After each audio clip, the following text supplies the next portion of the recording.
Well, folks, what's happening? Welcome to Mentality Monsters, episode 14. And today's guest, he's a boxer, he's a comedian, and he also hosts or co-hosts the Whiskey and White podcast. He's won a European title, he's fought in Eddie Hearn's back garden, and he's proved that he can make it in the comedy game. Our next guest is Tommy McCarthy.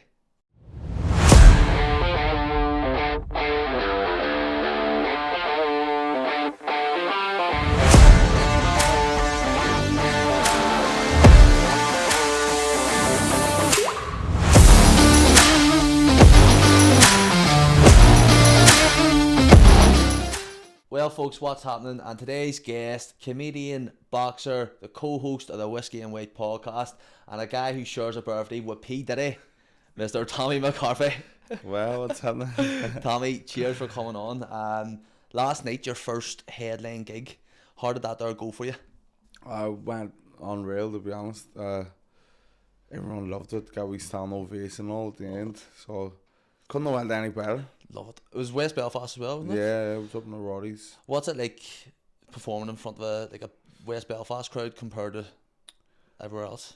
I think the West Belfast crowd is the best crowd to perform in front of, because there's just more like rowdy, but in a good way. Yeah. And sometimes you go to places and people just staring at you, and then like they'll laugh, but they're like almost too cool to laugh. Yeah. Whereas in West Belfast gigs, like people laugh like LOL probably, and then like we giving these stuff back and all. It's brilliant. How would you deal with hecklers? Do you get much hecklers? Not really, but You'll not their company. anyway, I don't know. That's true. But no, if people heckle, I just ignore it, because like when I had started doing comedy, people were shouting up, and I'd seen how some of our comics were cracking up, and then they started interacting with them, but nobody else can hear them. Yeah. Like, somebody shouts out, nobody can hear them. So if you give them his attention, then it just takes away from their set. So I just, if anyone shouts anything, I just blank them and just keep going. That's probably the best way to do it. I remember Shane Todd, before he started doing his gigs, came to Ardon Youth Club. Did he? And he came with Tim McGarry, and obviously I think it was like half Shankle, half Ardon, like cross community. So I think he does a bit about this thing. He did, and because we saw it, and I was like, "Fuck, I was there," and all of us like wanted to see Da. Yeah, like, from Give My Head Pigs. And he came up, and we were like, "Fuck's this cunt here," and then ended up, he came up, tried to tell a joke, and fucking Big Burger says, he goes, "Mate, you're fucking shit." And we're like, you're just sitting there going, "Oh fuck," because who else came as well? Kieran Nolan plays. He's in Man About a Dog. Cheryl Cray and fucking Pull Moose. Yep. And then Hooker as well from Pull Moose. They came, and we're like, "Fuck here." And then Shane Todd was just in the corner, and you actually felt bad. But Lord him now, he's running the game and fucking. It's a good Northern Ireland story, like where he started. Everyone likes to start a panel. 100%. Because like I remember you saying on one of the podcasts that you went to Cookstown, was it? Yeah. For your first one? No, well, my first one was in Coal Island. In Coal Island, yeah. That's it. And how was that? Well, like my first one went really well. It was only 5 minutes, so I went up. Paddy McDonald gave me a lift because he lives beside me, so I knew Paddy, but like we didn't really have a relationship because it was just known from about, and he knew my dad more. He used to work with my daddy. So I says, "Here, Paddy, I'm doing a gig here. Do you want to give me a lift up?" And he was like, "Oh, no problem." So on the way up, I says, "Paddy, right, I've prepared 5 minutes here. Do you want to hear it?" And he says, "No, I'll watch you on the stage, and then I'll give you a few pointers afterwards." He says, "But don't be worrying, kid. See, if nobody laughs, no one gives a fuck. Like, you're a boxer, so you get a couple of laughs, happy days. If not, it's alright. No one's expecting anything from you." But I knew, like, in my mind that I was going to kill it. Because I knew what I'd put together was funny. And I said to Tyrone, I said to my wife, and I said to my cousin Croy, and they were all in stitches. And I knew I was funny anyway, like public speaking. Cause I'd done best man for Tyrone's wedding, done best man for my cousin Stephen's wedding, and everyone was fucking in a wrinkle. But obviously it's different doing best man speech because everybody in the room knows the person who you're talking about. Yeah. But I was confident anyway in the 5 minutes I'd put together.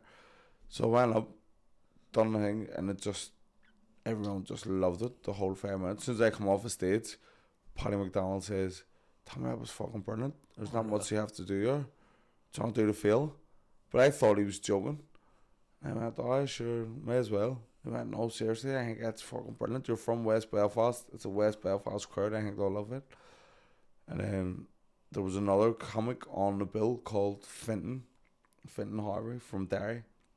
He says, "Tommy, do you think I could do 10 minutes on my show next week?" I was like, "Alright, fuck, I'll try it." But see, from going from 5 minutes to 10 minutes, it's like, it doesn't sound like much, but like, I'm going, how am I going to drag out this 5 minutes that I've got? Yeah. But so I done it anyway, went up, done his gig, and then that was my second gig, and then friggin' done that, and somebody says, "Here, do you want to do my gig?" So it's just been rolling like that ever since the first one. And the first one was just fucking catapult for it. Yeah, like from that first gig, people's just been asking me, and any time I'm doing our gig, someone goes, "Here, I'm doing a gig next week. Do you want to do this? Do you want to do this?" And it's just been rolling. So that was like 18 months ago, and I only just done that 5 minutes just to try it. Test the waters. Just like, because I was on Tyrone, used to do a podcast with Sean Haggerty, so I was a guest on there, and Sean Haggerty's a comedian from Lurgan. Yeah. And he says, "What's the crack in with boxing? Do you want to just keep boxing, or do you want to try other stuff?" And I says, "I want to try everything." And Tom's like, he thinks he's funny, he wants to try stand up. And then Tom's like, "Yes, we'll just expand mine." So from that, it was just like, just to do it, just to try it out. And then, because after I fought Bill Smith for the second time, like, I got beaten, I was like, "You know what? Like, it's boxing games, like, hectic. Like, I've got more to offer than just being a boxer." Yeah. So I don't want to just put myself in like in one box, like Tommy the Boxer. Yeah. Like, I want to just try anything that's going. So comedy was the first thing that I actually tried, and then it's just kicked off. Would you go in the acting? Aye, definitely. I think you'd be fucking a good actor. You were talking about pulling moves there at the start. I had a wee tiny role in pulling moves. Did you? I was only 11 or 12, like, in the last episode. But, like, it was... I was called the Veggie Kid. I had, like, 2 lines. But freaking give you a trailer and all. Yes, you're the one in the... It's... Like, having, like, a there's a bouncy castle and all there, yes. And fucking... Dara is there with his... Dara's there with his kid. And he brings that great bird, the posh bird, with him. And then, yes, I remember... I'm at hanging there, yes. Baptist Butcher's give me a burger, and I go, "But mister, I'm a vegetarian." And he just takes a burger out, and then he puts all salad in it. I went, "Bad Butcher, best veggie burgers, make sure you tell your man." And so that was my first wee thing of acting, but I loved it. They had a wee trailer, fucking, and acting takes ages. Like, I had 2 lines I had. You had to do, like, takes, different angles, like, so camera in front of you, camera behind you, camera to side, and then, but I loved it. Then I was going, "Fuck, I would love this." So I've done a couple of wee small bits, but you never know where life takes you. I thought it was where, see, if you be open to things, then, you know, you just go here and everywhere. Every open door will lead to an opportunity, like, and whether you like it or not, and it's either like a lesson or a blessing as well. One of the best stories that I think before we get into your journey in itself, I think one of the best stories I've heard you say was one the other week when you says a wee lad came to pick up your daughter, and you answered the door, and it just made me think of either Bad Boys or did you ever watch Den of Thieves? Nah. Den of Thieves, where they go in and he brings your wee lad like in and brings him out the side, and his entire gym is just a bunch. Oh, do you know what? I've actually seen that. We've seen on Instagram. I was like, fuck me. That's like, as soon as you said that, he goes, fucking definitely bad boys. Wee Reggie going to the door. It was literally like it, and it just happened that way, just by pure accident. Like my cousin was in my house, and just everything just fell. It was meant to be, and then the wee lad who was coming to, I think they were going bowling or something, and I was like, is he gonna come to the door, or is he just gonna beat the horn? But I went out to call him over. But as I opened the door, he was walking down the path anyway, so I was like, fair play to him, he's actually coming to the door. Yeah. Some balls on him, fair play to him. And then he come down and friggin' introduced himself, and he was sound. And then it's me, is it blah blah blah, and is his car's uncle? There's no fucking about. My cousin's huge, like, my cousin's a big dick. He's literally about 18 stone, but like you need 2 chairs for him to sit in it. Like, big lad. Like, built and ripped. It's just like he's in a genetic anomaly. Your cousin's Labyrinth as well, isn't it? Aye, so it was his big brother who was in my house. Aye. Fuck, that's class. Would you ever do anything with him? Well, like when we were kids, we always used to mess about and make music, messing, like everything. He's just music, everything. Like if he would come in here now, he would just friggin' start like playing drumming on this here. He'd make a drum beat, or if it was an instrument, he'll just stop talking to me and just start playing a guitar. Like he can play every instrument, but like me and him, cause he's like a year, well, technically 1 year, but really 2 years, cause I'm born late in the year. He's born in January. But when we were kids, we would have been like close cousins, and we're still close now. But now, because music is his job, whenever we get together, we just want to chill out. Like, yeah. But you should try to get into one of his music videos. Like a main part there, and there you go, fucking a wee bit of acting in it. Bro, we'll just start off here, just from the very start, just a bit about yourself and when you were a kid and where you grew up. Right, so I was born in London, and lived there to start with my life. And then so my mum was a black woman from London, but daddy's from West Belfast, from Lenadune.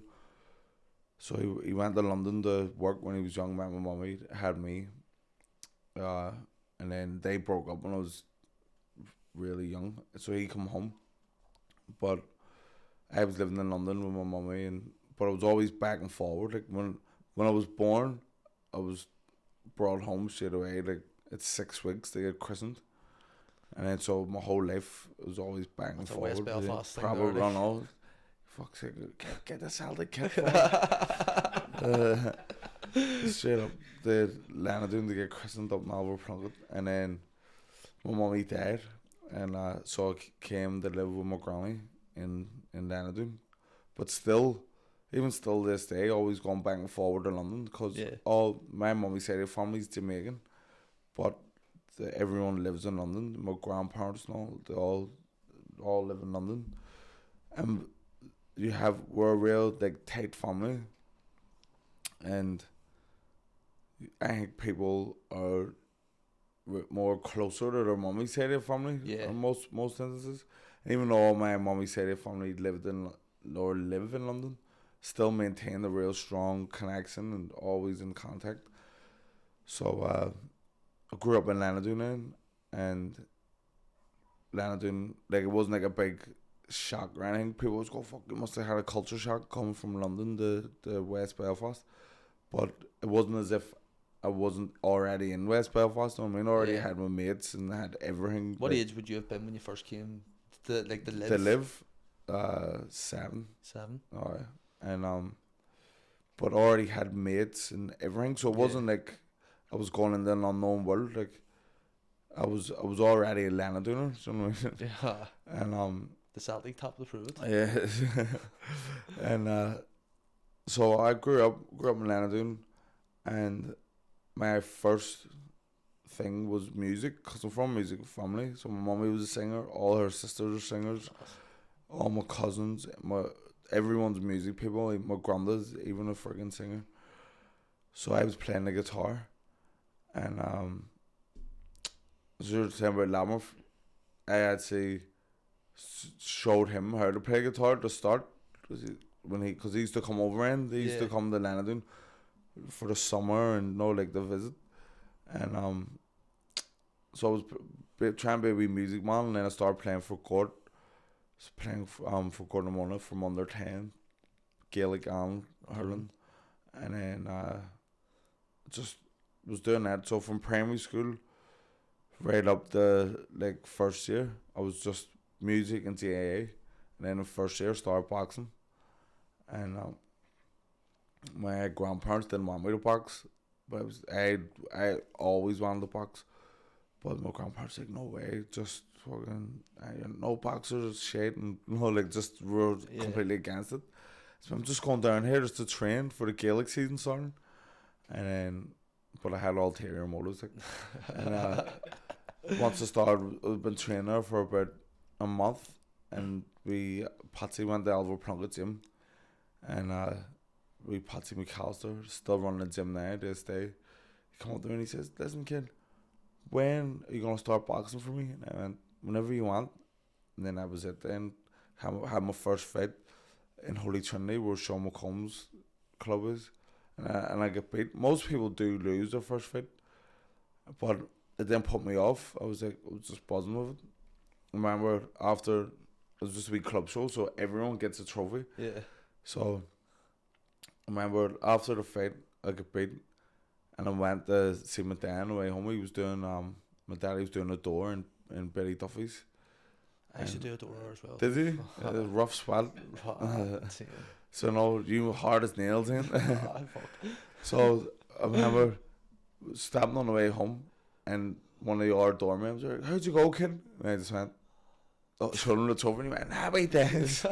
Little did he know.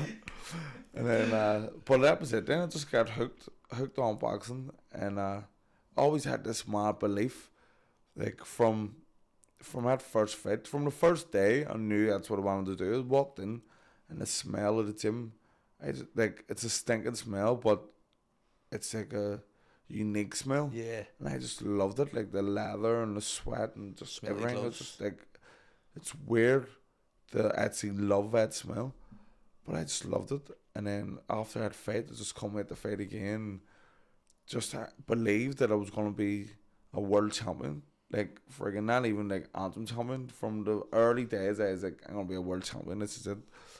And it was crap, but I didn't think it was crap. And I think that belief just, propelled me to become a champion. And then in my first year as being a boxer, because I was heavy, so I was 52 kilos. I started boxing when I was 12, which is boy 2, so I missed the whole first year of championship boxing. And so I was boy 2, 52 kilos. And back then, that was like massive. I've always been big for my age. You could have went on the door. I know. Like 12 at the night, man. You and your dad in Betty's. I'm gonna film Grant Mitchell. But see, like today, I think kids are bigger now than whenever I was young, because like boy 252, I got a walkover and everything. Walkover in the anthems, and he had to win the anthems to go to the All Irelands. Yeah. But I got a walkover, so went to Dublin, and I only had one fight, and I lost, and I was down in the All Ireland Championships. Got a bad at semi-final, won the semis, and then next thing I was in the final. So my third fight was the All Ireland final, and so I was going, fuck, I'm obviously brilliant. Like my self friggin' belief, which was like not warranted, but that just gave me even more belief. Like, fuck me, I've only started and I'm in the Irish final, and then I get beat, but it was a contentious, it was controversial, because the last 10 seconds of the fight I got a public warning where you get 2 points took off you, and I ended up getting beat 8-6. And cried my fucking eyes out, cried my eyes. What'd you get the warning for? punch in the back of the head. Because I was that green in boxing, I didn't know how to throw uppercuts. So when you start boxing, they just show you straight punching. Yeah. So that was my jab, double jab, right, 1, 2. That's all I knew. But your man kept putting his head down, so I just hit him in the back of the head. And the ref kept warning me for it, but I was like, fuck it, just. and then so I was it, but that just made me go, next year I'm gonna win all Irons. So I end up boxing all the championships again the next year, won everything, got down to Dublin, and got beaten in the semi-final by a fella who went on to win it. A wee lad called Rory O'Donoghue, who was very, very good. And it broke my heart again. And then the next year, I gave myself an ultimatum. I was like, right, if you don't win all Irons this year, just peg it in. You're hardly going to be a world champion. You can't even win an Irish title. This is me fucking at 14. So I put my head down, trained so hard all year. And then I ended up winning the Irish title. And then from then, I just won it every year. Started representing Ireland around the world, winning medals. And that was it. Like, it just became friggin' an Irish boxing, like, underage, star, more or less. I ended up captaining the team, being captain of Ireland, and just cutting through everyone. See, underage boxing, like, me and Tommy McCarthy, like, no one could touch us. Like, we were just fucking battering I've everyone. heard fucking a few mad stories about you two in the Irish team, like, causing just chaos. Well, do you know what? See, Tyrone. So, Tyrone is mental, but because me and him were always with each other, he was causing madness, and I was just guilty by association.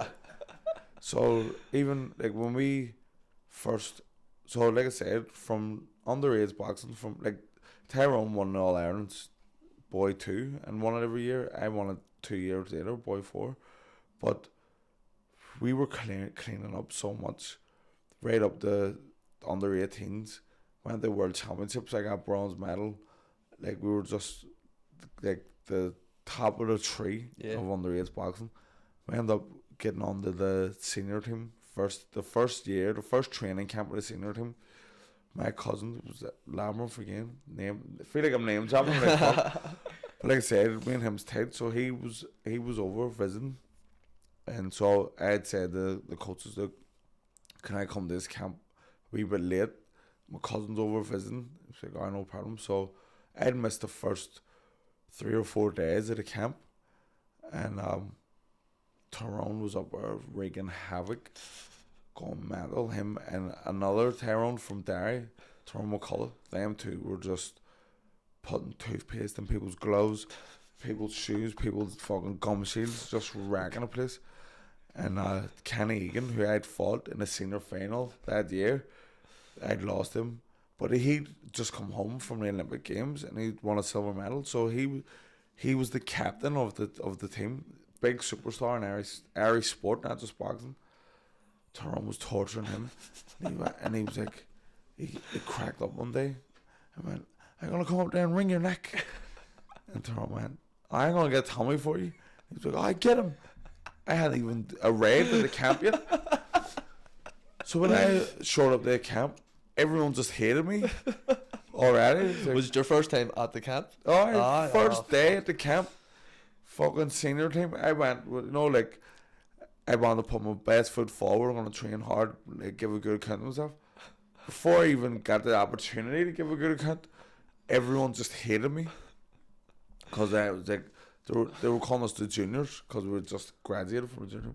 Them juniors, the juniors are starting right there. Just fucking. And I was like, lads, I haven't even done anything. Everyone hates you, lads. I was going, I'm only here, but Tyrone, and then, like, me and him's best mates, so it's like, fuck it, I'm just gonna back it. Even if he's in the wrong, I'll just back him anyway to the end. So have you and Tyrone been with each other since his, like, early age, say 12, like 13, 14? So when I joined the boxing club, he'd already been there before me, and I had just went in the first year, so I had this mentality of, like, trying to make friends with people, and because, like, when you go in the first year, it's all different people who you've never met before, like, from different schools. So I had a wee mate and he was just going up to people going, well, what's your my name's Charlie. And I was like, right, I'm going to use that tactic as well. So I was just introducing myself and being outgoing. Went to a boxing club, so I still had that kind of thing, you know, like what I was doing. It was all, because I'm from Lenadoon, but I'm at the Alva Plunga, which is in Andytown. So it was all like a completely new thing, boxing, and it was all kids from Andytown, so I didn't know anyone. I went into the changing room, and Tyrone was there the first night, and so he was putting on his boots, and I was like, well, what's your name? He had Tyrone. Didn't even look at me, he was just tearing his boots. Tyrone. I went, you boxing all? A year. And I was just thinking, fuck, this kid's weird. Like, I was like, are you any good? He was like, I'm alright. But he just, that was how dry it was, and I was like, fuck, there's no point even trying to talk to this guy. I'll stay away from him. So I started getting changed. I took my top off, and then he was still sitting there, first tying his boots and man out. And then that was it. Like, me and him never really spoke for AIDS. Probably until we went to the All Irelands together. So he'd won the Anthems and all, and I got a walk over, and we were all in the same room. But it came, I didn't even know he hated me. I just thought he was weird. But then years down the line, when we actually became like best mates, what happened that year, we were kind of getting friendly. But the year after, me and him just went down together. So kind of forced us to be like mates, sharing a room that we each other, and then we just headed off. But he told me years later that he hated me when he's one of them people just hates everyone. Like, even if there's someone who could walk in and they haven't said anything, I fucking hate that. So he hated me, and when I was trying to talk to him, he'd never seen a black person before. So he was pretending to tie his boots because he wanted to see if I was brown all over my body. So as he was just waiting on me to take my t-shirt off, so he was sitting there. I was like, you're a fucking heck. So and then we became mates. Then his out in Aldytown up the Glen Avey, which was fucking moving up in the world. Moving up in the world, because his dad had a sweet shop, and Tony's working it. So the moved there to the ghetto, the sticks, and it was just ages away, and he hated it. And I think if you don't grow up in the country, you're gonna struggle to adapt. Yeah. So he hated him and his brother hated it. So he just used to stay at my house then. So he like more or less just moved into my granny's with me. And he was there like every night. We'll go home every couple of days to get fresh clothes, get wipes and stuff. And then back down to back Lenadoon. down, To cause I'd say like even in Lenadoon you just caused a bit of fucking chaos. Like I said, like I have always been sensible, and he's always been nuts. But because me and him's together, it's Kinda like works for each other. Everyone thinks I'm nuts too. He brings out the worst in you. For fuck's sake, it doesn't even. I just be standing there, just like, oh, and he was there as well. They're two mad bastards. Like, I'm not mad, he's mad. He do anything. Well, I know. Fuck's sake. But then, like, he became like loads of people think he's from Lenadoon. And in the papers and all, they go, Lenadoon man, Tyrone McKenna. It does his head in because he's a proud Andytown. And the McKennas are all like an Andytown family. But, like, he was friggin' started running about with all the big names and Lenadoon and all, going out drinking all of them. I was like, fuck's sake, Tyrone. Stay away. He's taking people. The Army Council, the LDK.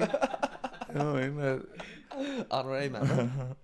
So, was there much distractions when you were younger? Because, like, obviously, you're taking boxing like seriously at a young age. At 14, you're saying to yourself, right, if I don't win next year, it's me done. So you're taking it a bit serious. Was there any distractions in terms of drink or antisocial behaviour at that time? Well, like I said, I've always had good discipline, and I pride myself on my discipline. So all that was going on around me, and like all around us, but it was good that he was a boxer and he had the same mentality. Yeah. So we were able to like pull each other through, you know, like keep standards. Yeah. Like, if you're doing it completely on your own and none of your mates understand what you're going through, then that's how a lot of talent in West Belfast, well, probably in all areas of Belfast, working class areas, gets lost because all that stuff's going on. Yeah. So, like, I remember in school, every break time and lunchtime, all my mates would go and get stoned out. Like, from first year, which is mental. Like, I don't I know. wonder where they got the money for it. I know, fuck's sake. Well, like, my mates, they would steal, like, from their brothers or, like, wee bits of weed or wee bits of grass, no. But every fucking day, my mates, we would go around and everyone was getting stoned. But I never smoked it. No one ever tried to pressure me into smoking, Yeah. but I used to just be standing there with them. And the school then obviously knew, and they started, like, monitoring us, but we didn't know. So for about 6 weeks, they'd been building up a case, taking names of who's all around there, all smoking weed. MI5. I swear to God. And then they started pulling people out of the class one by one, and nobody knew what was happening. And a couple of my mates get pulled out, and it never came back to the class. And then your head came around one day. He's like, Tommy, I get pulled out. And I was like, well, what's happening? He says, nah, we've been watching this. We know you're down there at the shelters, and he's around the lockers. These are all smoking, these are all taking drugs. Then even taking drugs. And I went, what? There's no point lying. We know you weren't doing it, but you are, so we have to notify your parents. I was like, sir, you know, because I played for the Gaelic teams, though.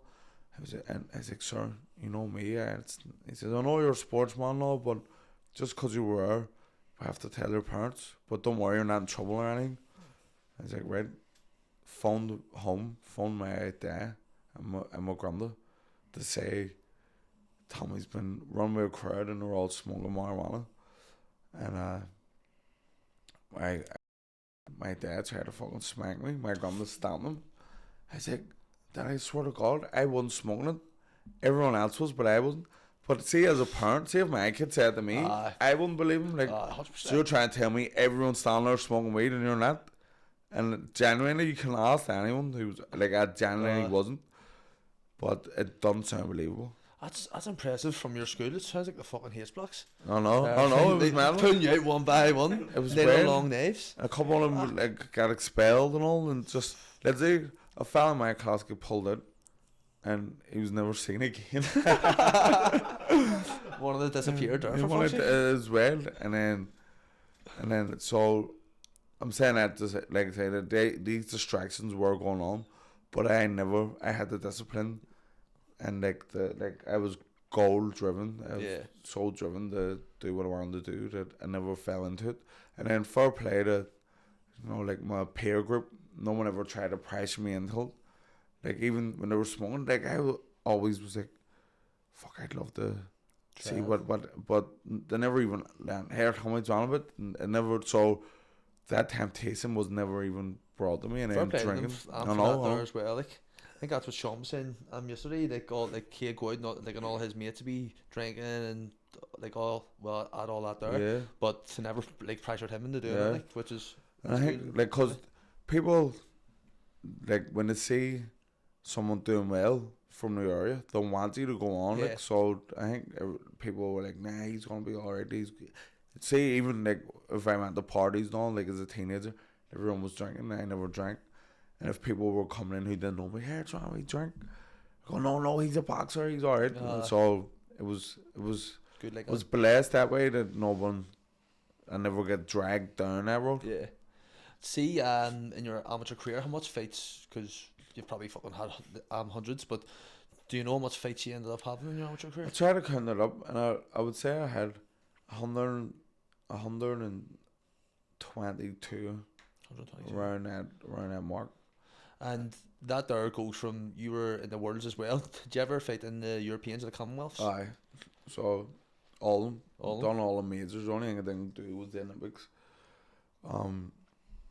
So I was at the Worlds underage as a junior or as an underage boxer. The first tournament I ever went to was the European schoolboys. Where was that? And I was in Russia. Fuck. And then that was a mild culture shock because Russia that I'd seen on TV was like, it looks brilliant, no, like St. Petersburg and Moscow and all that. But where we went, it was like this place called Tver at the bottom of Russia, and it was like fucking old Soviet fucking. Yeah, say like a country like kind of thing. aye, it was mental, like it's not like your wee school bus you'd have like to go, a team bus to go and play football. Yeah. That was their buses. That was our public transport. And the hotel we're in, the water didn't have running water. It was just like it was just hell. You're standing back in time. That's right. Big time. And I was 14, first trip, first time away from home, like in another country. And there was a 5-man team. 2 fellas on the team were cousins, 2 Joyces, the other 2. What do you call the Joyces? Do you know? So one of them was Davy Joe Joyce, and the other one was Davy Joyce. Davy Joyce. But Davy Joe, me and him became real tight because he went through the teams with me. He was now like we child star winning all Ireland's from, because the Joyces, anyone who knows anything about amateur boxing, the Joyces were like run the show underage boxing, winning all Ireland's. Just they were in this gym called St Michael's a Thay, and they just would enter 16 boxers, 16 Joyces, 16 champions. Swear to God, it was mental. But so they were 2 cousins, so they had each other. Bernard Rowe, his coach, was one of the coaches, so they had each other. And then the other fella, Dara, his coach was Dara Powers. His coach was the other coach. So everyone had somebody like familiar with him. Yeah. And I was literally on my own. I was freaking went into my wee room. I was crying. I was in a room all alone. What age were you at this stage? 14. 14. Man, I was crying like, fuck, what am I doing here? It was just hell. And then there was a fella, the wee Lance Dar, he was fucking starting murder. And then because I was the big one, he thought he was small and I was the biggest, I was the heaviest on the team. He was starting murder and then come like and hide behind me, Yeah. kind of. Not hide, but like it would come back to me, and I was like, fuck's sake. All these mad, like Russian, Eastern European kids are like men. 100%. Like, so it was the under 14 championship.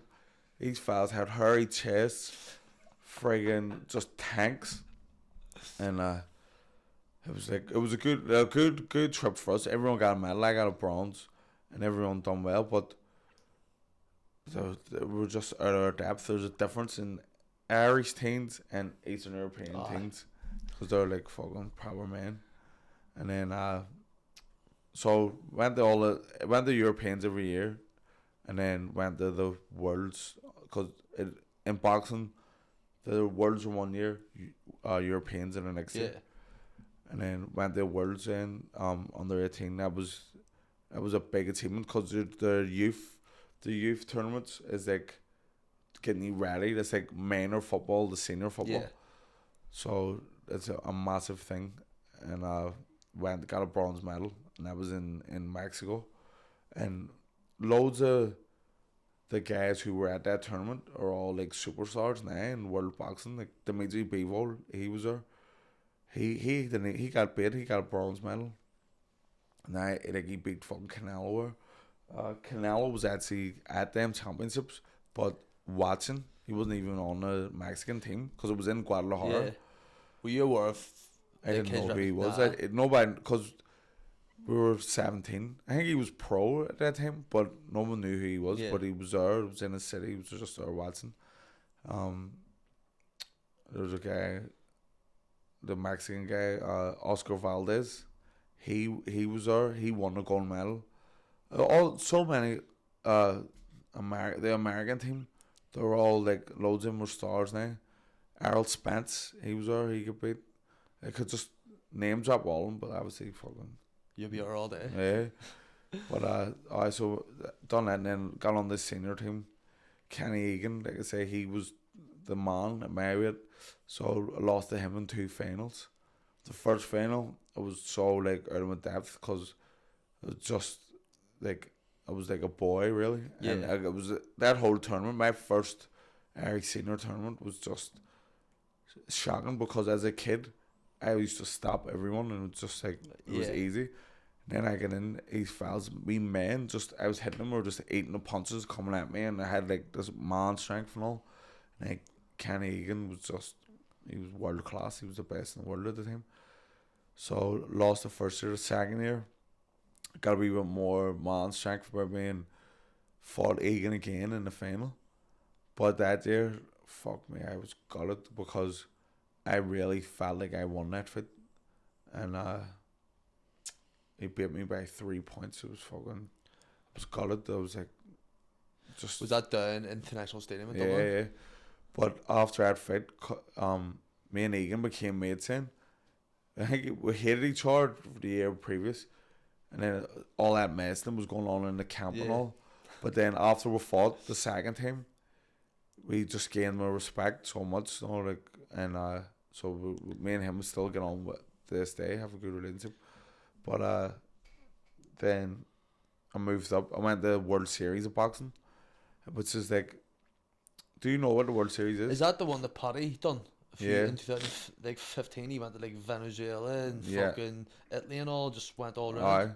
Yeah. So I done the first season there, and it was just fucking mad money. They were just firing it because it was like the first time, so they were doing a wee bit of trial and error. All your expenses are paid for and all. Everything's For that paid there. for. It's like signing for a football team. So I signed for Milano Thunder, but I only signed like later in the season. Yeah. And so there was all these different like conferences. Egan had signed for one in Miami. I was like, fuck, I'd love to get that. And he was going, that's shit, and telling me, like all these Yanks are doing, put your head away. Shit, I was like, fuck, that's right up my street. But ended up signing for Milano Thunder, and Eamon O'Kane. Eamon O'Kane was Commonwealth Games gold medalist and a brilliant boxer from Derry. So he signed and I signed. So it was good if somebody I knew and it was my mate. But I was 20 at the time. Just guessing, it's in Italy. So Milan, yeah, wasn't it? so I was in Milan. So he's saying it was fucking mental. You go and all like there's the lawyers and all, and like I was on my own. I was Proper 20, contract like, stuff. and the contract was about that size, and they were like, right, here's your contract.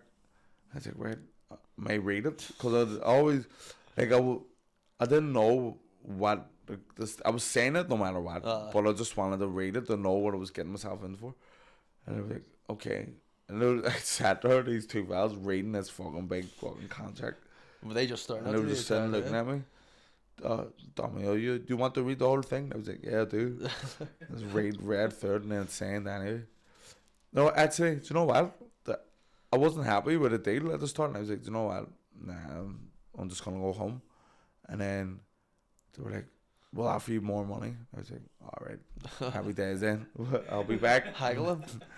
And so I signed for him. But then that was hard because it was all like, so you're with this talent team, and then they were allowed to sign, I think it was 2 from a foreign country, so 2 or 3. So me and Eamon were the 2 Irish people who were signed. Then there was a couple of guys signed. There was one from Serbia, one from Croatia, and one from Bosnia and Herzegovina. But they all speak the same language, so they all like clicked up. And then there was a Russian and a Belarusian and Ukrainians. They all speak the same language, so there was like an Italian gang.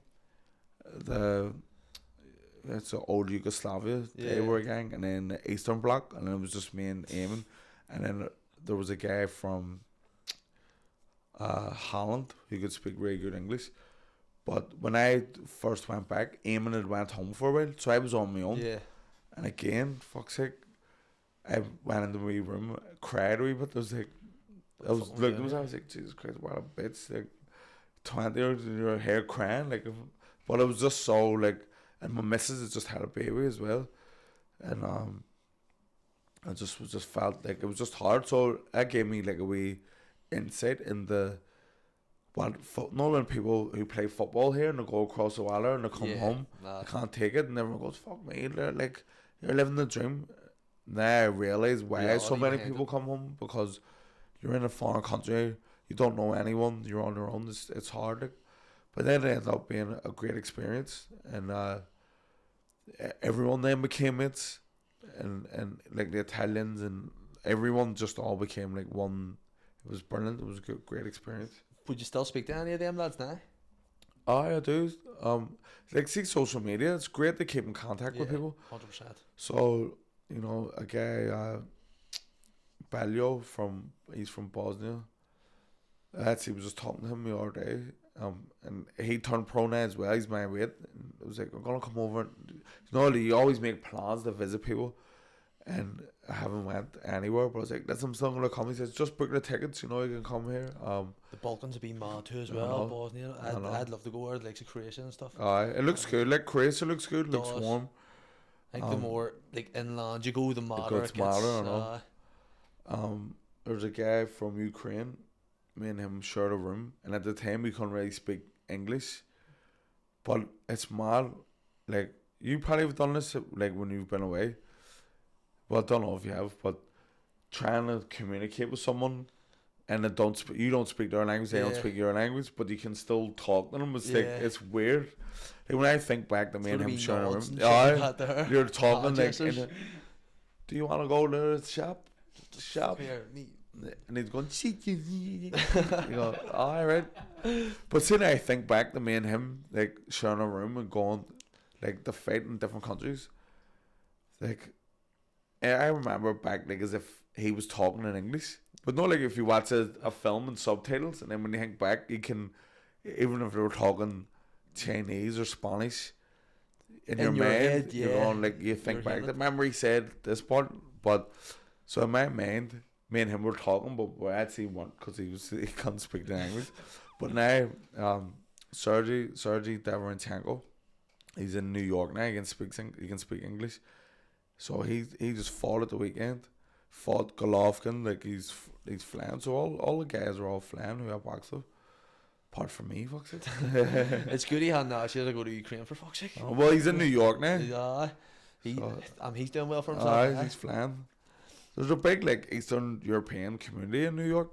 So I think like New York's like a central hub, like especially. There's people from everywhere. Yeah. Big like I think before the Irish, it was the Germans. The Germans went over, and there was a big German community, and then Irish, Italians, and then once the Eastern Bloc like broke down, you've got the likes of your fucking Albanians and all, and like all that there. It's class, like. But I'd say it's a bit fucking communication in the early days would be a fucking bit better. It was a bit mad, and fucking the love is something that I learned, because when you're with all different cultures and all, it's great, like for your own personal growth. But the love, Eastern Europeans love the sauna. Like that was like a fucking treat. And sauna. You get sauna, and they were buzzing. I hate the sauna. They absolutely everywhere. Love it. We had snow in the sauna. It's just like it's the greatest thing ever. I can't think of anything worse sitting there. Like, there's a lad who I work with, and he was boxing, but we have a sauna and stuff in work, and he would just go in fucking a sauna suit on, and he's out like Fitzy, you'll be grand with us here, like, but you see him on PTs and stuff, and he'll be in bits sometimes. But see in the sauna, he fucking thrives, man. He thrives. Like, he's sitting there doing push-ups and all. I'm sitting there, fucking gravy hanging down here, and I'm just like, what the fuck? I don't know why people love sauna so much. I don't mind it just to get a bit of sweat out and like I'm your water weight down, but fuck me, it's not enjoyable. No, like I wouldn't do it like fucking for the crack. Like, anytime I use a sauna, like you say, to get like an extra couple of pounds out.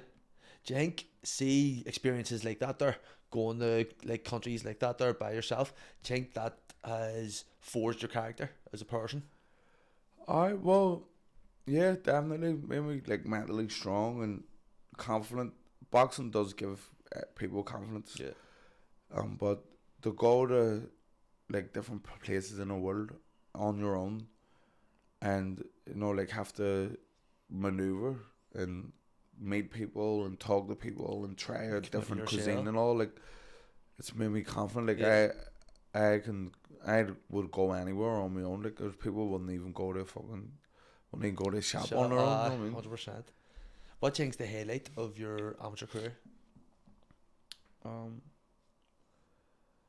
For me, the biggest thing was winning the Irish. But probably the highest profiling would be the Commonwealth Games. We got a silver medal. Would you have got more money then as well from dance? Because Sean and Paddy were saying that they get more money for medals. like winning the medal, where you Aye. get kind of income. Yeah, so winning a Commonwealth game medal got the because there's Northern Ireland Sports Council and then Irish Sports Council, so I was getting a grant from down south, and then getting a grant from up here, so it made like it just got it's not that much money from the Northern Ireland one, but It's enough to get by, I'd say. it's At good. the, Aye. at So that age. the grant that I was getting from down south was that was enough. So and it's tax free and all. Would the Southerners like get the one from up here as well? Nah, Was there any like beef about that there? Like you are getting fucking I more. don't even think they knew, to be honest. Don't think Ah, you they keep it that really way. knew. But the Commonwealth Games was at the because like see I went 2010 and I was in New Delhi in India, but it was before like smartphones were the way they are now. Social Yeah. media was the way it was now. So they had like remember internet cafes. Yeah.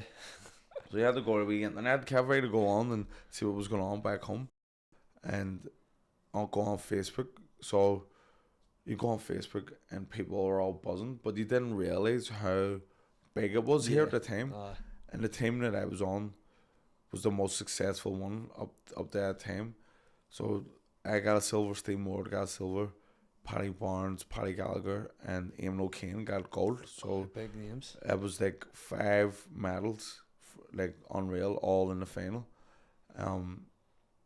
So the buzz back home, we didn't realize until we came home, and then it was like, that was kind of like my first thing of being like a local celebrity. Like Yeah. in Lenadoon, like everyone knew me, but like in the On whole the of army trench, Belfast, wasn't like it was like fucking even going into town and all. No, like people I got a free Nando's, getting fucking, you know what I mean? Fucking great.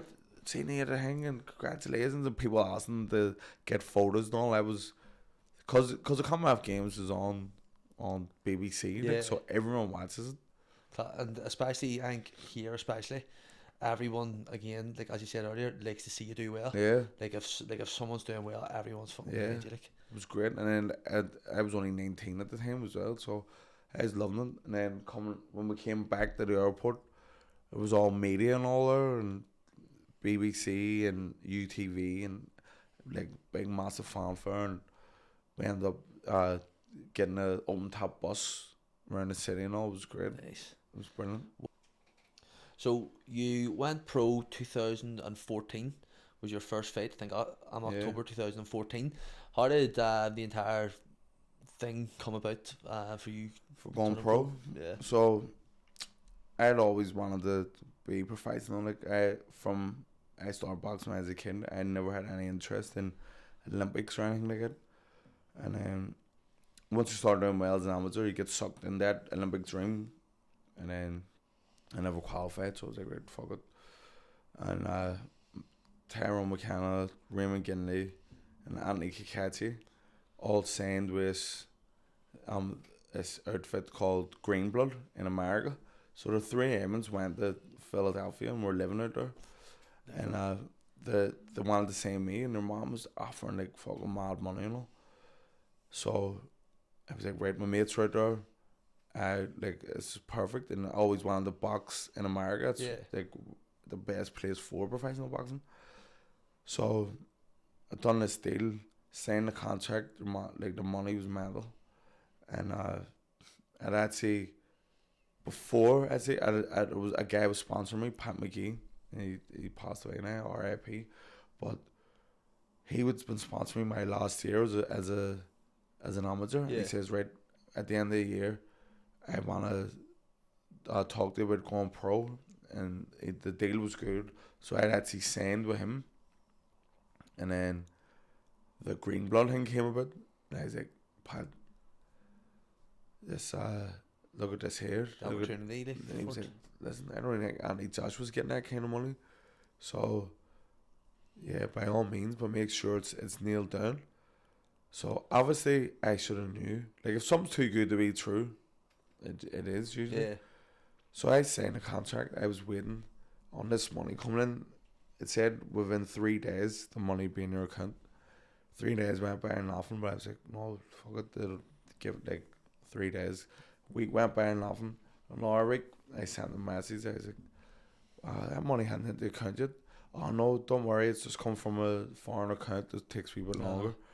Then another week, and just week after week, it wasn't going. And I was getting in contact, and they always had an excuse.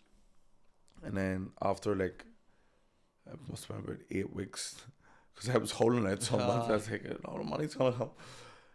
So I tried to bluff them and say, do you know what? It's been 8 weeks, still no money. I'm seriously thinking about pulling out of this deal. And your mom just went, can we just get that in writing? Fuck, I obviously haven't got any money, so pulled out of the deal and went back to Pat. Pat, is the door still open? He was like, alright, come on in. So then, fair play to Pat, and then he signed me again. So Pat gave me a good deal. And before it, like when I was talking to him, he hadn't mentioned money or anything, but in the time that me and Pat were talking, Brian McGuigan just randomly come over here one day and phoned me and was like, can you meet me in the Europa? I was like, oh, I went there, I met him and his business partner, no, him and his son first. He says, right, what are you getting from the Sports Council and what's your plans? So like I was getting like about 30 grand, I'd say, a year, like all in for boxing.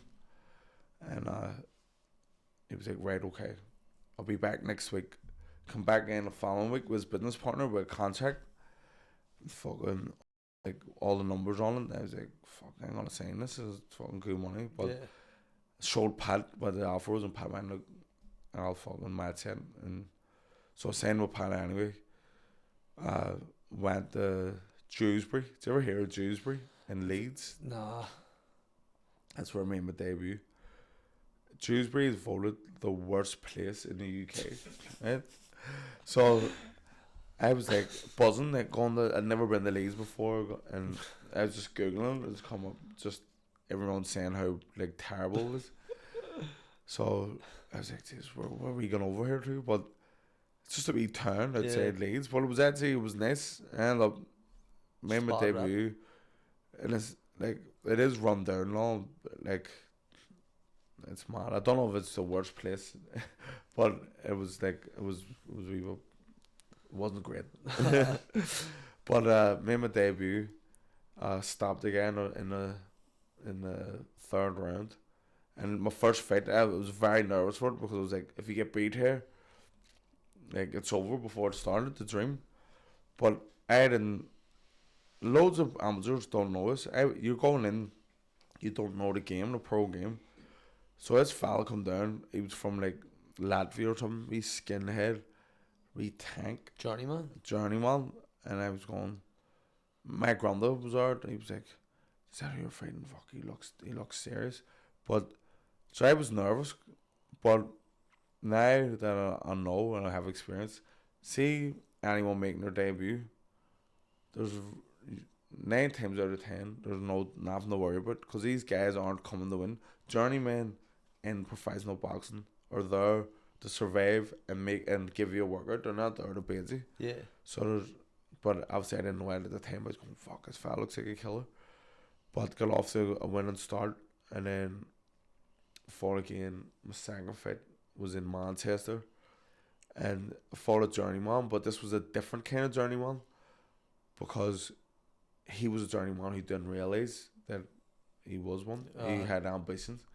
So he had 2 wins, 7 losses, and he come out fucking started cracking me. I was like, what the fuck? He took the fight to you from the This guy's fucking here for the win.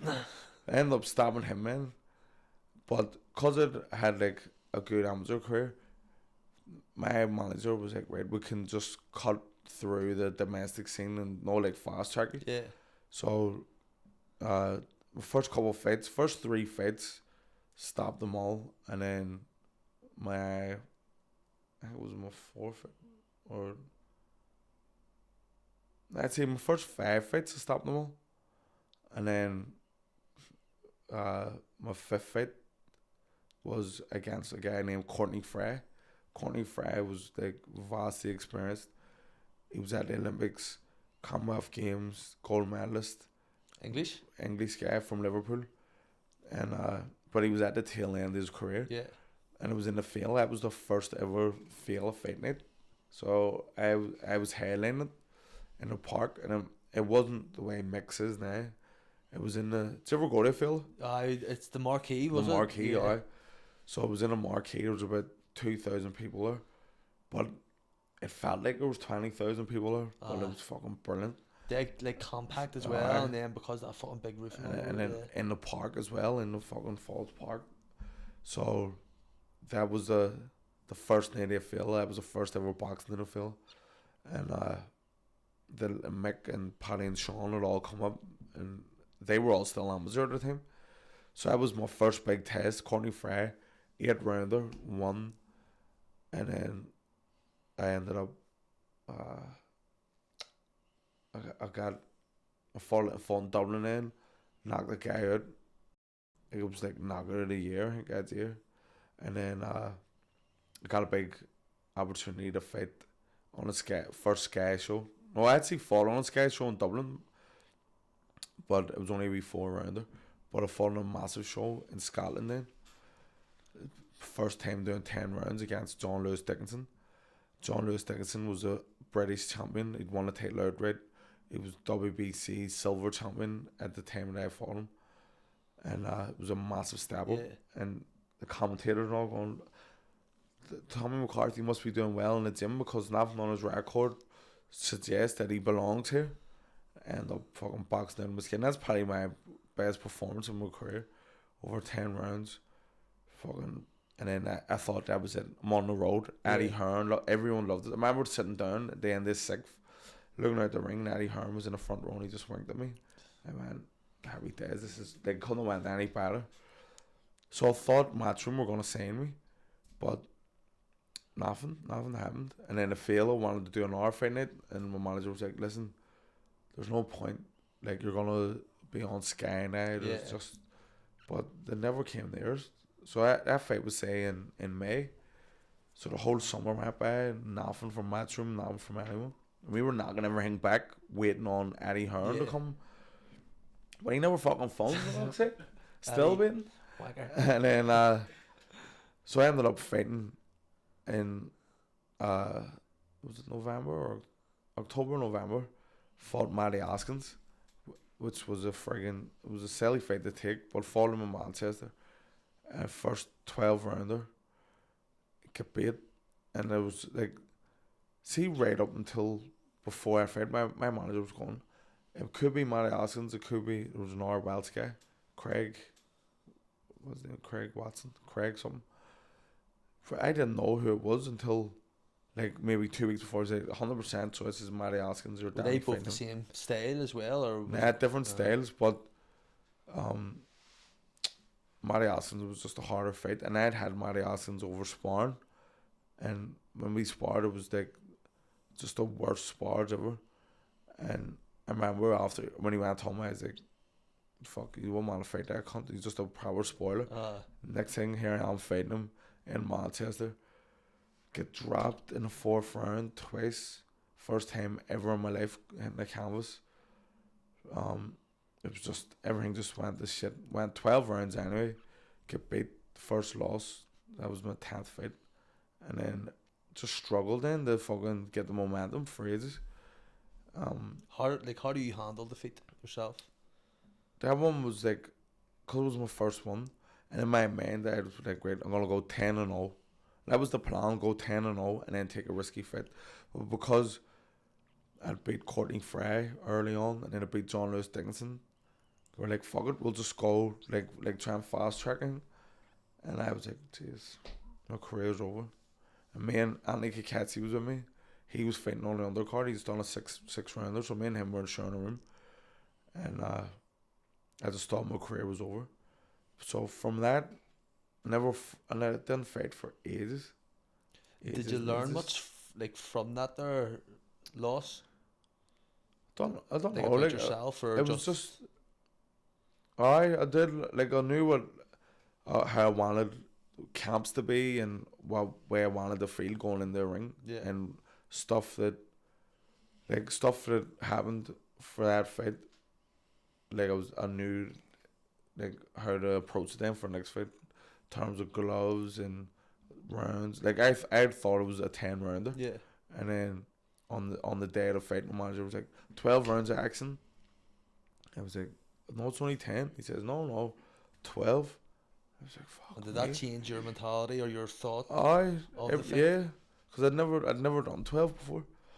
So it was just all experience. I'd never been dropped before, and obviously I'd never lost. So it was all firsts, and so it was like all valuable experience. Yeah. Obviously you don't want, but you have to go through the fire at some stage, and then I friggin' I changed management then, and signed with Matthew Macklin. Matthew Macklin, he sent me a message on Twitter saying, what's the crack? Do you want to join with MGM? Remember, it used to be MTK. Yeah. And I says, look, I'm with Pat McGee. If you want to do any business, you need to talk to Pat. So he talked to Pat, and then Pat just phoned me and says, all right, the deal's done. Must have been good money. Yeah. And there was no money involved or anything.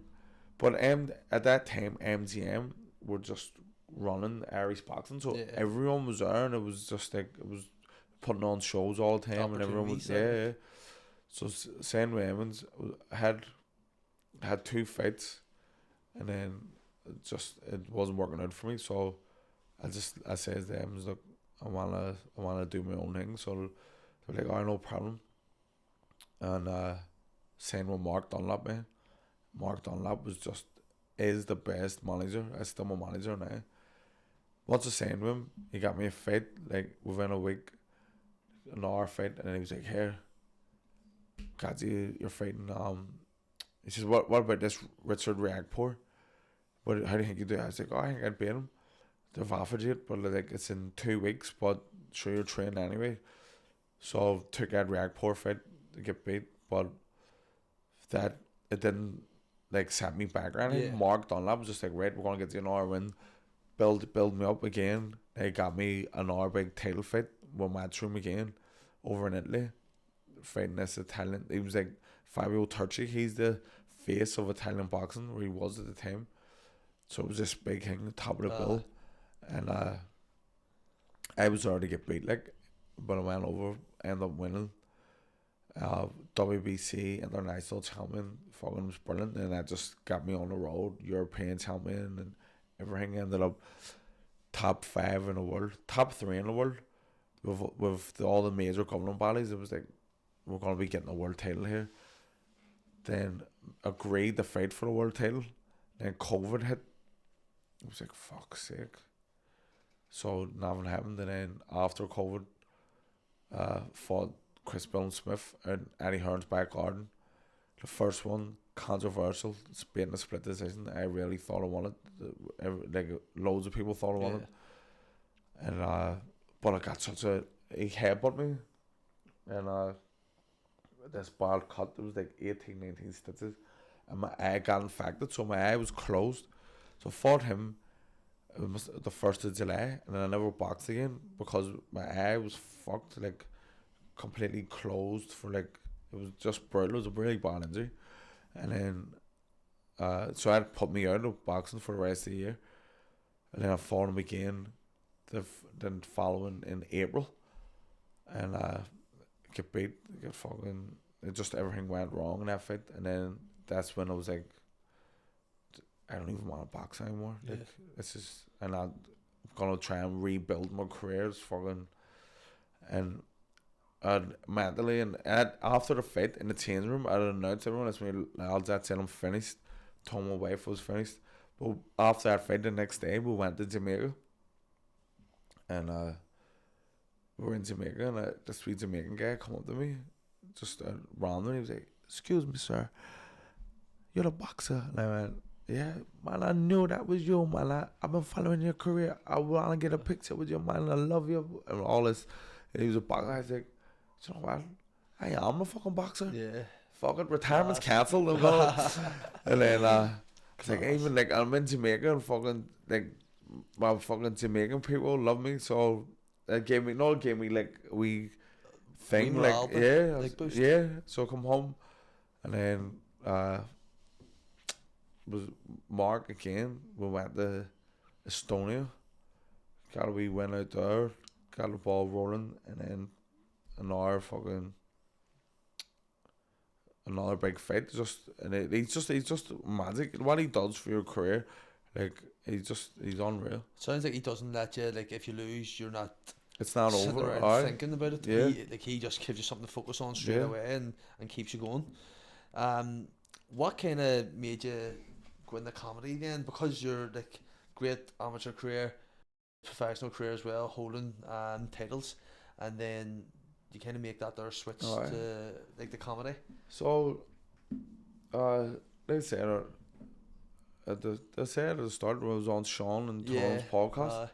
So, after this Bill Smith lost the second one, like I was talking with my cousins and they were like, Tommy, you've got so much more to offer. Like, you can do so many things. And I think they were getting a wee bit worried, like, because people think that boxing, you're going to end up punch drunk and all. And so I think they were like, with this boxing, like, you can do other stuff too. And then the comedy, just like I said, just kind of just happened just by chance, and it's just rolling and rolling and rolling. And I actually really enjoy it. And people often ask me, what's more nerve-wracking, going to fight or getting on stage? And like, there's no comparison. Like, going to fight is just so, like, you're actually putting your life on the line. Like, a bad night in the ring, you can die. A bad night on the stage, the worst that's gonna happen, people don't laugh. Like, that's courage. And it was never my ambition to be a comedian. So if people don't laugh, so fuck, like, but I'm not. Somebody's gonna laugh. It's not like 100%. one person's gonna laugh, but like, it's not like loads of comedians are nervous because they need every gig to go 100% because that's their career path that they've been working on. Like you were saying about Shane, all them years going to youth club, so he has been trying to be a comedian his whole life. So, and Shane said to me at the start for the first year, his hand used to shake when he was holding a microphone. He was that nervous. But that's the pressure, like, obviously they're putting on themselves. With me boxing, the pressure, like, gets to me going, if I don't win this isn't going to happen, this isn't going to happen. Or if I do win this, I'm going to get this, and this, you know what I mean? So there's so much riding on a fight, where with comedy, there's nothing riding on it for me. It's just, I'm just going up and enjoying myself. But not, like, now it's getting bigger. Like, last night, done my first headliner, and it just went brilliant. So now I can take it. It's went up through the levels anyway in the last 18 months. You can see the progression. Yeah, and I think having that, like, relaxed mindset is the reason why it's taken off so much. Yeah. So, you just always seem to be, like, involved in something, like, always under, like, the light, as I would say, like in boxing, the comedy, or the podcast as well, because you're always doing, like, something. What do you enjoy the most out of them three? Fighting, comedy, and comedy. Comedy's like, boxing, I'll be honest, it's not enjoyable for me anymore. It never really has been enjoyable because, like I say, there's so much riding on me winning. Yeah. And I just always felt the pressure. Like, I've always felt the pressure going into fights. And I think that's actually kind of stifled my performance a lot of the time. Because I'm, like, in the gym, I know it's no good to anyone, but I'm undefeated in the gym. Like, when I'm sparring, because I'm relaxed and everything, I'm probably friggin' pound for pound greatest of all time sparring. But in the ring, the pressure just gets to me so much, and I always try and fight against it. Like, but there is a lot riding on it 100%. because it's like, you know, either changing their life or for the better or like just on a grind again. It's kind of the way comedians feel because that's Yeah. their livelihood. Yeah, Where you're just in there to enjoy just yourself. enjoying it. Where they're in there to make a living. Yeah, and Um, you notice with sports people, boxers or footballers or any sport, when they're enjoying it, they're in that flow, they're like no one can get near them. Yeah. You know, like you always see now on Instagram like old pics of Ronaldinho, and when I was a kid, Ronaldinho was like the best Dog. ever. But now like they're showing him so much love, but you could see it, he's just having fun on the football pitch. Like, so when I'm on a stage, I'm just having fun. There's no pressure, and I think that's why my performances are like hitting. Unreal. See the way you're very disciplined with boxing. Is there any discipline that is required for comedy? Well, you would think like when I went on my first gig, I thought there was gonna be a big box of beer in the green room, and everyone's gonna be having a laugh. But comedians, like a lot of them don't drink. Backstage at the shows, they're drinking. There's bottles of water. They're drinking tea. Like there's no like it's not rock and roll. Yeah. What I thought it was gonna be. Well, I ain't gonna try and change that. You're drunk, just go I in know. and just go metal. Like I'm gonna try and get the rock and roll back into it. Nah, but the discipline is like you have to travel. Yeah. Like you go all around the country. So Looking for gigs. yeah, Do they have managers or do they just yeah, try they to get the do. gigs themselves? Aye, Managers. but I'm Who's your manager? self-managed. I'm You self-managed? self-managed. Aye. Best way to be.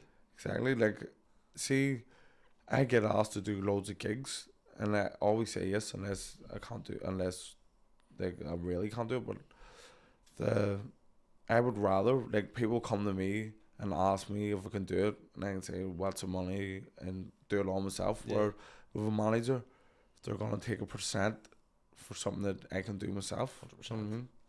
Would you ever get the way the boxers or the comedians go into boxing? Aye. Would you ever try to get the lads on to do a show? Well, me and Tyrone talked about like we should do it, and boxers are funny Yeah. people. Well, our wee group of mates anyway, like Sean McComb, Nah, he's a laugh, and class. Mick Cannon, I don't know if you remember, he was on the Celebrity Apprentice years ago. Nah, didn't see it. So he was on it, and one of the things he had to run an event, and during the event there was a competition. Come up and tell a joke. Whoever wins, you win a holiday. And Sean get up. I think this may have been 2012, maybe 2013. Sean get up in front of all this big crowd, told a joke. I can't remember, but I'm not gonna tell it because I can't tell it as good as he does. And he ended up winning the holiday and all. So, and he's brilliant public speaking at the live podcast. He was a guest and he gets something. He's just brilliant public speaking. So he'd be good. Paddy Barnes very funny, but talks too fast to be a stand-up comedian. You're getting beef on the one of our videos because he was saying Aye. everything, and people were just commenting on like. That's probably the only thing they could understand. But Paddy's very funny. Who else? I think Tyrone's gonna do a set. Loads of people think because we do a podcast that Tyrone's doing comedy as well now, when he's not. So people keep asking him to do sets. So I think you may as well just do one. Just put something together. But it would be good. I think with the comedians boxing, it's funny because you know they're not. Most of them aren't great. Some of them are good. So you'd have to get the people who aren't funny in boxing to try and be funny to make it. 100%. Yeah. So, bro, next is the quickfire questions. So your best win, Fabio Turchi. your favorite moment in boxing,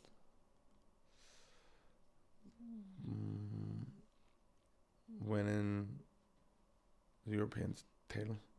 best sparring partner, Jao Patel. the funniest person in boxing. Yourself. Yours truly. The maddest person in boxing. Do you know what? There's a lot of mad people.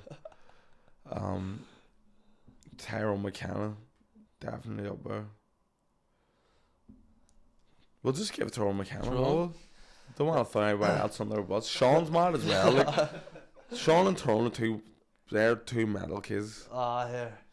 Like some of the stories yesterday were fucking quality. Like your best memory from an Ireland camp. So I have so many great ones. There's Sean, me and Sean went to the European Championships, right, in Minsk, in Belarus, and the weather was unbelievable, right? So both of us would get beat and beat in the quarterfinals. So there was like, it was Belarus is like not what you expected to be. It's like America. Yeah. People like rollerblading and all and fucking hipsters, fuck. Aye. And all these like beer gardens like on this like strip, and it's all just marquees and the beer's great in this too. Fuck, we used to that. So me and Sean were like, fuck, we'll go for a pint. Weather's great, but they had a big screen outside the arena where the boxing was, so we were sitting watching the fights on this screen, just drinking pints all day, and we were blocked, and we went back to the room, and one of the other coaches saying, "Man, here, there's a psychologist on the team," and he was like, he went and said that a head coach said to Billy, the two lads are steaming drunker. I said, fuck me. Went up to the room. We were lying in the room. Billy came in the room, looked, and the two of us were just lying in bed. And he went, "He's okay, lads." He went, "I just having to lay down." He went, "Grand." Like, thank fuck that we came back to the room at that time. So that like, I thought it was just a brilliant memory for me. Like, we would nearly get scooped, but we didn't. Psychologist being a wee tout too. But yeah, it was good. There's so many good memories. Like, fucking be here all night. Would you say, well, it's like as in one of the questions, would you say the best crack was when you were in the Ireland camps? It was unreal. Like, you know, obviously, in the younger days with Tyrone, my best mate, and then just you're young and you're free, you can do anything, and you're away from home. And then when Sean won the Irish title as a senior, I just knew Sean from playing for Gort when we were kids. But what's funny, right? So I was on a team, and Tyrone actually then stopped boxing. So it was me and Paddy Barnes used to bring me down every week, be in Dublin Tuesday to Friday. And then Mick won the Irish title. And Mick and Paddy didn't really like each other at the start, because they used to spar each other, and there was like a rivalry. And then I was like the mother hen of the team. I was like, "Paddy, Mick's gonna be coming down with us now." I was like, "What's he?" I mean, Mick sounds a pound. So they ended up becoming real close then, obviously. And then Sean won, and they weren't sure about Sean. I was like, "Nah, listen, Sean's alright. He's 100%. So Sean ended up coming down with us. But anytime someone new came on the team, I would always be like their first mate until they got comfortable. You know what I mean? Like, so I would room with them and all, like, make sure they got comfortable, and then let them fly, let them out on their own. Once they got their feet in the ground, and you go ahead, Sean. So, your wings. So for at the start, all the trips in Dublin, I was with Mick all the time, and then once I let him off, once I knew he was capable to fend for himself, let him off the lead, and then same with Sean, and but we had like a good wee group of friends down there, and it was just brilliant. It was just like every week you're in Dublin training. You're actually living a dream, doing world class training, and just having world class fun with your mates. Like, it's unreal. Lethal. Who would be the hardest opponent you faced? I have to say Chris Smith, because he's world champion now. So your death row meal, 3 courses. 3 courses, right? Soup, butternut squash soup. Did you ever have it? Nah. Unbelievable. Unreal. Main, I'll have Jamaican food, rice and peas, jerk chicken, and a couple of dumplings on the side. Dessert, I'm not really a dessert guy, but see, I don't like mad desserts. I'm just like, see, whenever we go out for something to eat, if I'm getting the dessert, I have to get off a kids menu. So just a wee bowl of ice cream with flake in it, a wee wafer. Drink as well. Would you have beer? Drink, ice cold, red stripe. Red stripe's the nicest beer ever. If you were to have dinner with 3 people, dead or alive, who are you going for?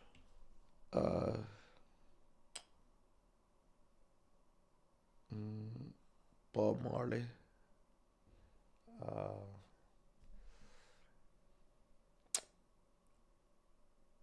We got Snoop Dogg and Beyonce. That would be fucking funny. That's a deadly one there. We asked it, or I'm not too sure if we said it on camera or off camera, but your favourite takeaway. Was that on camera or off camera? I think I was off camera. Was it? But my favourite takeaway, I don't have a favourite, but I like them all. Pizza, Chinese, Indian, Load of goop, like and pizza places and kebabs. Do you know what? I'd say my man might get a kebab in it. Mixed kebab on chips, garlic sauce. Fucking anywhere or something. Garlic and lettuce. Yeah. Fuck, I'd love a kebab. No lettuce. Mixed kebab as well. Mixed, Oh, it has to be. Your ideal holiday location? Well, I love Jamaica. Jamaica. Have you been to Cuba? Never been to Cuba, but it's on my list to go. But I need to brush up on my Spanish. But now I've watched loads of the documentaries on obviously Cuba, the best boxing nation in the world. So I would love to go and visit. Lethal. And last one, who's the most famous person in your contacts list? Or who follows you? Most famous person who follows me? Or trying to think. Paddy Barnes. Who? He's in my contact list. Loads of boxing people in my contact list. So he's a Tony Bellew, Eddie Hearn. So I'd say probably Eddie Hearn. Eddie Hearn's probably one of the most famous people in sport in the world. 100%. So I'd say memes as well. The contacts memes are unreal, unbelievable. And Eddie Hearn sounds a parent. Eddie's a fucking brilliant guy. So I would say Eddie Hearn. I'm Eddie Hearn. Well, bro, thank you very much for coming on. I really appreciate it. Cheers. Thanks.